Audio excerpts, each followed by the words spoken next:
Assalamualaikum warahmatullahi wabarakatuh. Alhamdulillah wassalatu wassalamu ala rasulillah. La haula wa la quwata illa billah.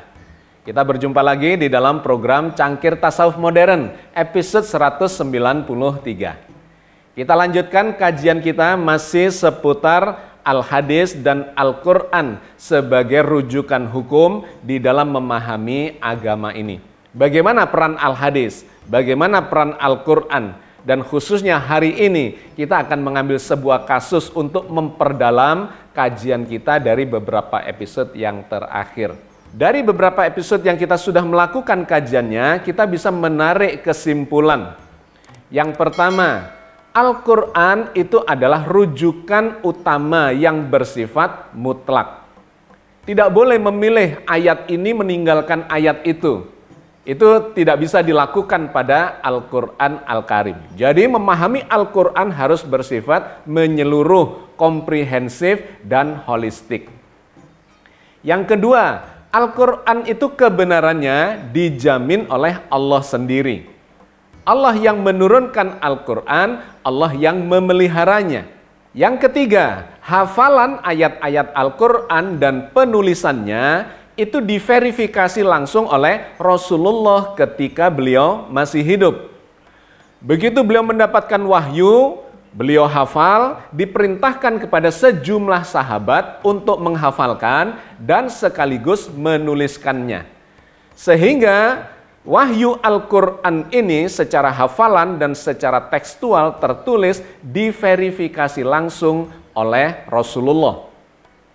Bahwa kemudian kompilasinya atau penyusunan di dalam bentuk mushaf, kitab, dilakukan pada zaman para sahabat, itu semuanya sesungguhnya merujuk kepada hafalan yang sudah diverifikasi oleh Rasulullah dan tulisan yang juga sudah diverifikasi oleh Rasulullah. Tinggal meng-cross check saja di antara para sahabat yang hafal dan memiliki tulisan itu. Jadi ini kesimpulan terkait dengan Al-Quran Al-Karim. Berbeda dengan Al-Hadis. Al-Hadis itu tidak bersifat mutlak seperti Al-Quran.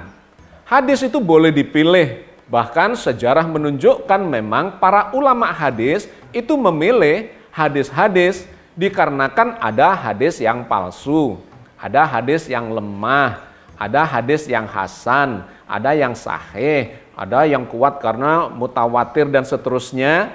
Semua itu memang dilakukan seleksinya oleh para ulama. Dan itulah yang menyebabkan hadis itu bersifat pilihan. Tidak bersifat mutlak seperti Al-Quran Al-Karim. Yang kedua, dikarenakan juga tidak pernah diverifikasikan kepada Rasulullah. Berbeda dengan Al-Quran yang diverifikasi oleh beliau hafalannya maupun tulisannya. Hadis ini ditulis itu di zaman lebih dari 100 tahun setelah wafatnya Nabi. Jadi praktis tulisannya pasti tidak pernah diverifikasikan kepada Rasulullah. Bahkan hafalannya pun itu tidak pernah diverifikasikan kepada Rasulullah. Karena hadis itu sesungguhnya adalah berita dari sahabat kepada sahabat yang lain, kemudian kepada para keturunannya di generasi-generasi berikutnya, yang sekali lagi semua itu tidak pernah diverifikasikan kepada Rasulullah. Di zaman Rasulullah dilarang untuk ditulis, di zaman Khulafaur Rasyidin juga dilarang untuk ditulis, bahkan dilarang untuk disebarkan, diajarkan, dikarenakan kontroversinya yang sedemikian banyak dan sedemikian tajam. Dan kemudian baru ditelusuri dituliskan pada abad ke-8. Kitab tertua hadis adalah karya Imam Malik bin Anas, yaitu imam dari mazhab yang kedua. Beliau ini memiliki karya namanya Kitab Al-Muwatta, yang ketika ditelusuri secara kesejarahan, dihitung kurun waktunya, dikarenakan ditemukan lembaran-lembarannya, serpihan lembarannya itu, dicek secara ilmiah dengan penanggalan karbon, ditemukan tahunnya adalah 767. Itu adalah saat-saat akhir usia dari Imam Malik.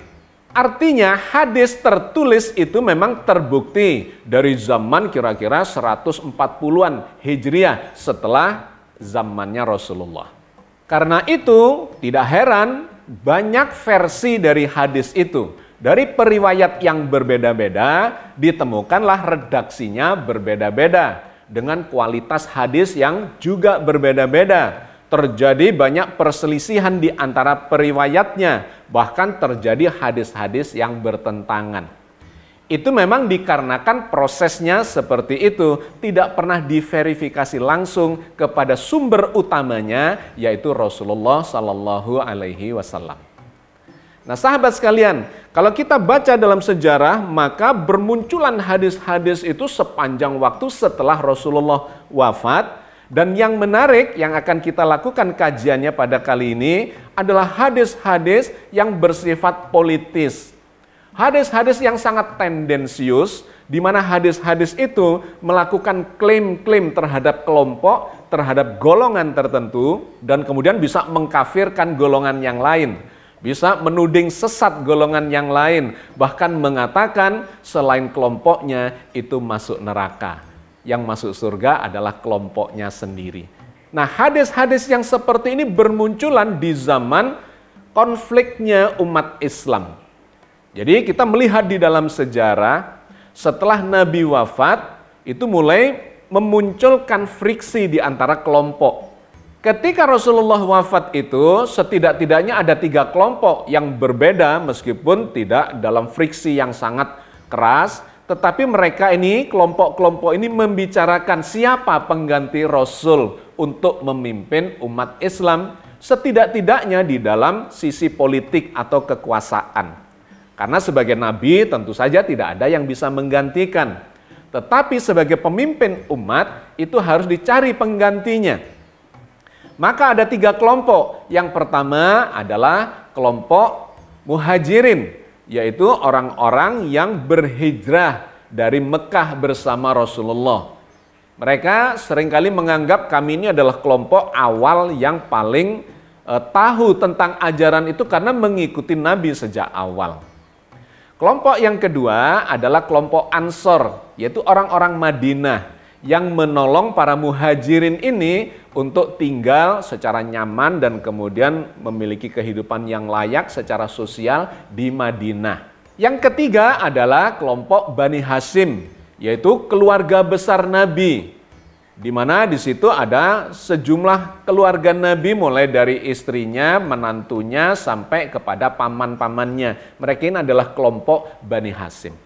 Nah, 3 kelompok inilah yang membicarakan siapa yang layak untuk menjadi pengganti Rasulullah. Kemudian terpilihlah Abu Bakar As-Siddiq dengan pertimbangan beliau adalah sahabat yang paling dekat yang mendampingi Nabi dan paling tahu visi dan misi dari Rasulullah itu. Kemudian nanti pada fase berikutnya terpilihlah Umar bin Khattab yang juga dianggap sebagai sahabat Nabi yang paling dekat nomor 2 setelah Abu Bakar. Yang ketiga barulah terpilih Utsman bin Affan dan kemudian Ali bin Abi Thalib. Kita sudah membahas terkait dengan itu di dalam program Jejak Langkah. Bagaimana sejarah munculnya kekuasaan dan pergantian kekuasaan di fase Khulafaur Rasyidin itu. Yang menjadi poin penting dalam kajian kita kali ini adalah seiring dengan bertambahnya waktu itu, friksi antar golongan, antar kelompok itu ternyata semakin membesar. Awalnya tidak jadi masalah. Rasulullah bisa merajut, menjalin, menghubungkan menjadi keluarga besar ya, persaudaraan di dalam agama antar bani-bani, antar kelompok-kelompok yang dulunya tercerai-berai itu. Tetapi ketika Rasulullah sudah wafat, ini memunculkan friksi-friksi yang semakin besar, dan seiring dengan pergantian Khulafaur Rasyidin dari Abu Bakar ke Umar bin Khattab ke Utsman bin Affan, itu semakin menonjol friksinya itu. Apalagi ketika digantikan oleh Ali bin Abi Thalib. Peralihan dari Khalifah Utsman ke Khalifah Ali bin Abi Thalib itu memunculkan friksi yang semakin besar dan memunculkan 3 kelompok besar yang agak bergeser sedikit dibandingkan di zaman awal-awal menggantikan Rasulullah dengan Khalifah Abu Bakar. Di akhir masa Khulafaur Rasyidin ini muncullah kelompok yang pertama yang disebut sebagai Ahlus Sunnah wal Jamaah. Yang kedua muncullah kelompok Ahlul Bait, dan yang ketiga muncullah kelompok Al-Khawarij. Siapa itu Ahlus Sunnah wal Jamaah? Kelompok Sunni atau Ahlus Sunnah wal Jamaah itu diwakili oleh kelompoknya Utsman bin Affan dan Muawiyah. Ini yang nanti kemudian mendirikan Bani Umayyah itu dikarenakan memenangkan persaingan di antara 3 kelompok ini. Kelompok yang kedua Ahlul Bait adalah kelompoknya Ali bin Abi Thalib yang waktu itu memang sedang mengalami friksi, bukan antara Utsman bin Affan dengan Ali bin Abi Thalib, melainkan pengikutnya Utsman bin Affan dengan pengikutnya Ali bin Abi Thalib. Kelompok Ali bin Abi Thalib ini menamai dirinya sebagai Ahlul Bait, yaitu keluarga dari Nabi. Di situ ada kelompok Bani Hashim dan ada kelompok-kelompok yang membela Ali supaya dia menjadi khalifah yang keempat dalam Khulafaur Rasyidin itu. Dan kemudian yang menarik muncul kelompok yang ketiga yaitu Al-Khawarij, di mana ketika Ali dan Utsman bin Affan atau 2 kelompok antara Sunni dan Syi'i atau Ahlul Bait ini melakukan perdamaian, ternyata tidak disepakati oleh sebagian dari kelompok pendukung Ali. Mereka tidak mau terjadi perdamaian itu. Ini adalah kelompok radikal yang kemudian memisahkan diri sehingga disebut sebagai kelompok Khawarij. Keluar dari barisan keduanya itu. Nah sahabat sekalian, saya cuma ingin menceritakan bahwa ada suatu fase di mana terjadi perang saudara, terjadi perselisihan, dan kemudian perebutan kepentingan kelompok dan golongan. Di saat itulah bermunculan banyak sekali hadis-hadis yang tendensius, yang justru digunakan oleh masing-masing kelompok itu untuk melakukan pembelaan terhadap kelompoknya masing-masing. Nah, saya ingin menunjukkan kepada kita bahwa hadis itu diproduksi, ya, muncul di fase-fase tertentu dan memiliki kepentingan terkait dengan kondisi yang menyertainya.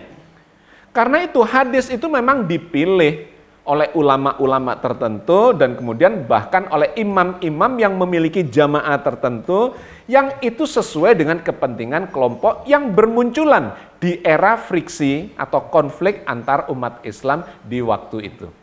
Di antara hadis-hadis itu yang sangat terkenal adalah hadis yang menceritakan bahwa umat Islam terpecah menjadi 73 golongan. Dan menariknya kemudian dikatakan di dalam beberapa hadis diantaranya, karena ini ada belasan hadis, ya, dikatakan di situ bahwa yang 72 golongan itu adalah salah dan masuk neraka. Sedangkan yang benar itu cuma 1 golongan saja yang disebut sebagai al-jamaah. Mari coba kita baca hadis-hadis yang menunjukkan atau memberitakan tentang hal itu.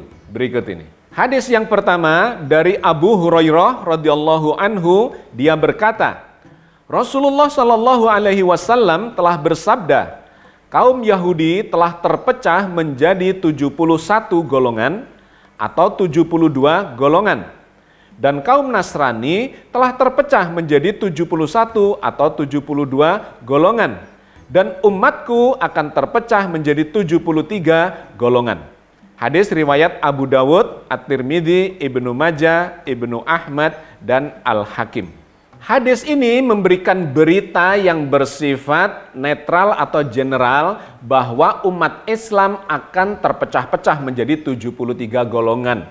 Sebagaimana digambarkan umat Yahudi juga terpecah menjadi 71 atau 72 golongan. Nasrani juga terpecah menjadi 71 atau 72 golongan. Nah, yang menarik kemudian di hadis-hadis yang berbeda, itu muncul klaim-klaim dan tendensi politik.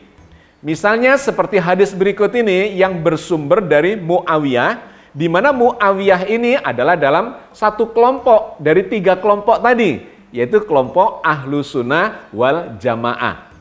Berikut ini hadisnya. Dari Abu Amir Al-Hauzani, Abdillah bin Luhai, dari Muawiyah bin Abu Sofyan, bahwasanya dia, Muawiyah, pernah berdiri di hadapan kami.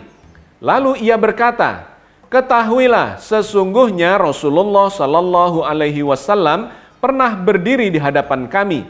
Kemudian beliau bersabda, ketahuilah sesungguhnya orang-orang sebelum kamu dari ahli kitab, yaitu Yahudi dan Nasrani, terpecah menjadi 72 golongan, dan sesungguhnya umat ini akan berpecah belah menjadi 73 golongan.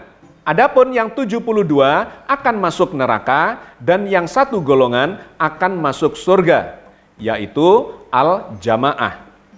Hadis riwayat Abu Dawud, Ad-Darimi, Imam Ahmad, dan Al-Hakim. Hadis ini terasa sangat tendensius dikarenakan bersumber dari Muawiyah, di mana Muawiyah itu menjadi salah satu bagian dari konflik itu, berada di kelompok Ahlus Sunnah wal Jamaah, konflik dengan Ahlul Bait, konflik dengan Khawarij.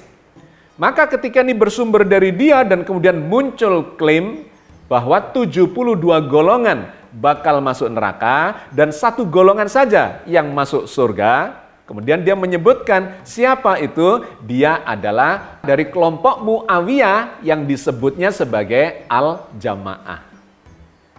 Nah, yang demikian ini muncul di hadis yang berbeda lagi, bahkan kemudian disandarkan kepada Nabi, bahwa Nabilah yang mengatakan itu sebagai Al-Jamaah itu.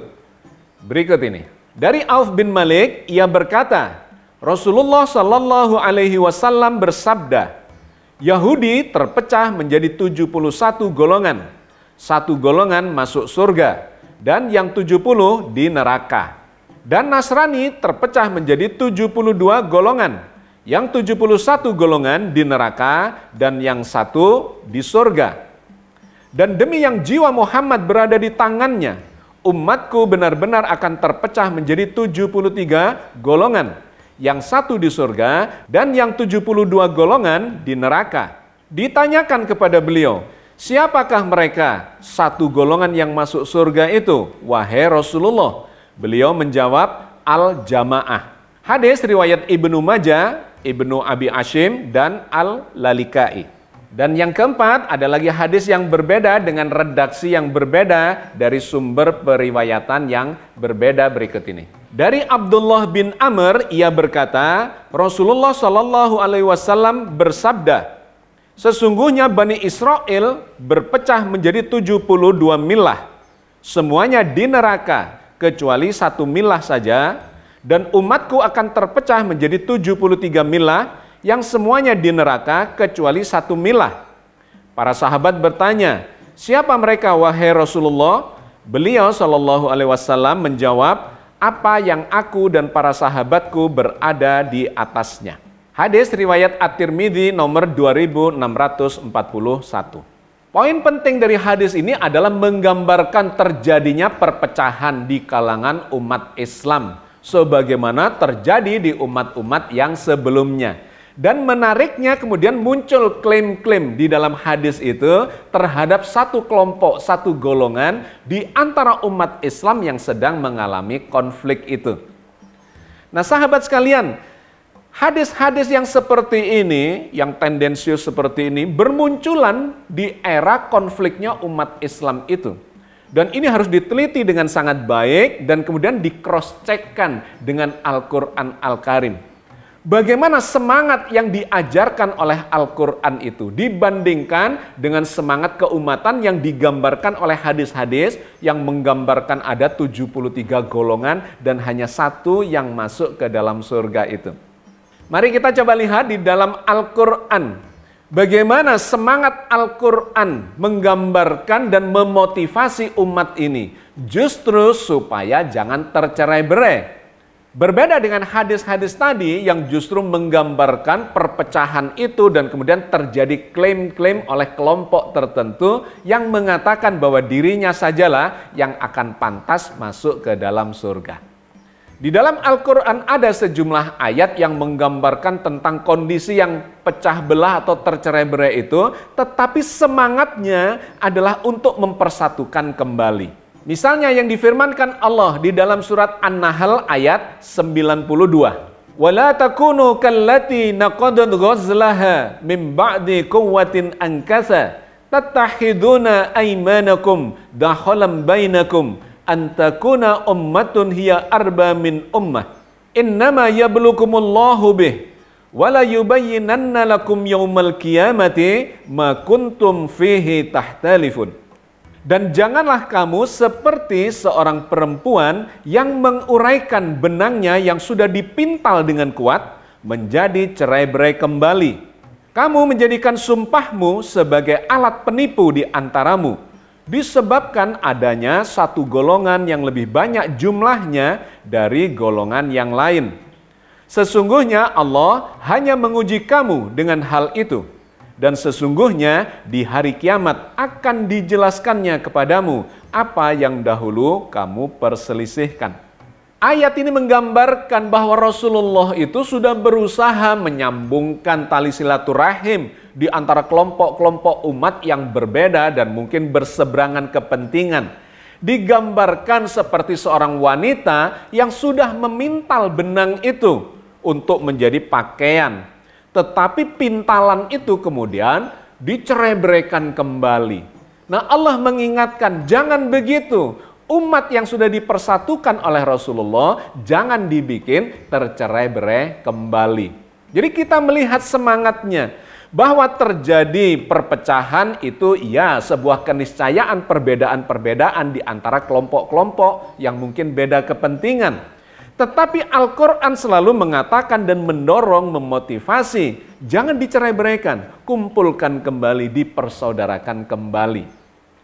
Nah, yang demikian ini digambarkan dalam banyak ayat. Di antaranya yang digambarkan di ayat berikut ini, bahwa selain Rasulullah sudah berusaha mempersatukan, memintal kembali benang-benang itu, maka Al-Quran menggambarkan, ikutilah apa yang diajarkan oleh Allah kepada Rasulnya, yaitu Al-Quran Al-Karim yang sudah memberikan keterangan yang sangat jelas. Janganlah ini kemudian dikalahkan oleh kepentingan-kepentingan kelompok dan muncul dalam bentuk berita-berita hadis dari kelompok-kelompok yang berbeda itu. Allah berfirman di dalam surat Ali Imran ayat 105. وَلَا تَكُونُوا كَالَّذِينَ تَفَرَّقُوا وَاخْتَلَفُوا مِنْ بَعْدِ مَا جَاءَهُمُ الْبَيِّنَةُ وَأُولَئِكَ لَهُمْ عَذَابٌ عَظِيمٌ. Dan janganlah kamu menyerupai orang yang bercerai-berai dan berselisih sesudah datang keterangan yang jelas kepada mereka. Mereka itulah orang-orang yang akan mendapat siksa yang berat.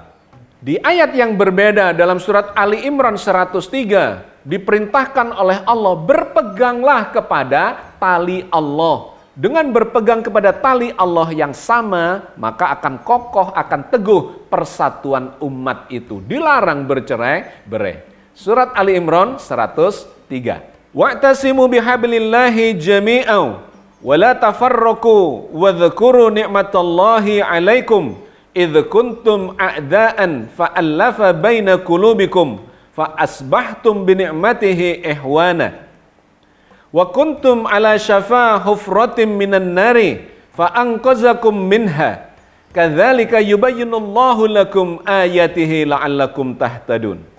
Dan berpeganglah kamu semuanya kepada tali Allah dan janganlah kamu bercerai-berai, dan ingatlah akan nikmat Allah kepadamu ketika kamu dahulunya bermusuh-musuhan.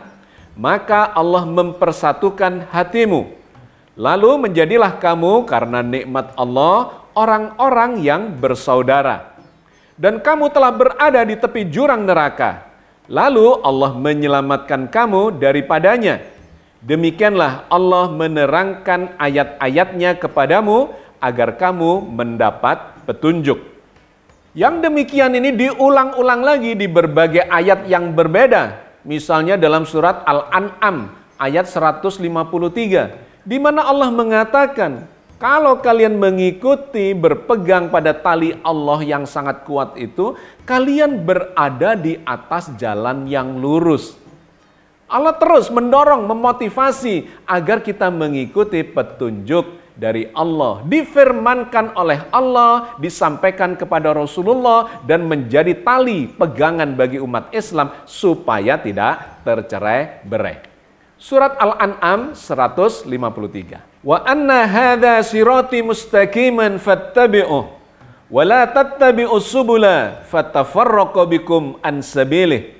Dzalikum wasaqum bihi la'allakum tattaqun. Dan sesungguhnya ini adalah jalanku yang lurus, maka ikutilah ia. Dan janganlah kamu mengikuti jalan-jalan yang lain, karena jalan-jalan itu mencerai-beraikan kamu dari jalannya. Yang demikian itu diperintahkan Allah agar kamu bertakwa. Nah, apa jalan yang lurus itu? Yaitu petunjuk Al-Quran Al-Karim. Allah berfirman terkait dengan ini di dalam surat Al-Isra ayat 9. Inna hadzal Qur'ana yahdi lillati hiya aqwamu wa yubassirul mu'minina alladzina ya'maluna sholihati anna lahum ajran kabira. Sesungguhnya Al-Qur'an ini memberikan petunjuk kepada jalan yang lebih lurus dan memberi kabar gembira kepada orang-orang mukmin yang mengerjakan amal saleh, bahwa bagi mereka ada pahala yang besar. Oke sahabat sekalian, saya kira kita sudah mendapatkan benang merahnya dari kajian kita di episode kali ini, yaitu antara peran Al-Quran dan peran Al-Hadis. Al-Quran itu petunjuk yang sudah pasti kebenarannya dan selalu isinya itu memotivasi kita untuk menjadi lebih baik. Tidak ada pilihan di dalam Al-Quran. Ayat-ayatnya saling menjelaskan dan mengarahkan kita ke jalan yang lurus. Sebaliknya Al-Hadis itu adalah rujukan yang kedua yang bersifat pilihan. Karena memang munculnya hadis itu tidak diverifikasi oleh Rasulullah dan bermunculan seiring dengan kondisi dan kepentingan yang menyertainya. Nah, hadis yang kita bahas di episode kali ini memberikan contoh terkait dengan itu. Belasan hadis sesungguhnya yang menceritakan bahwa umat Islam itu akan terpecah belah dan yang benar cuma satu. Siapakah itu? Adalah yang menjadi kelompok yang berkepentingan itu. Maka kita harus meng-cross-check kembali kepada Al-Quran. Bukan begini caranya di dalam membangun keumatan. Ikutilah cara Al-Quran yang mempersatukan kembali seluruh umat ini menjadi umat yang rahmatan lil alamin di dalam ridho Allah Azza wa Jalla. Mudah-mudahan bermanfaat. Assalamualaikum warahmatullahi wabarakatuh.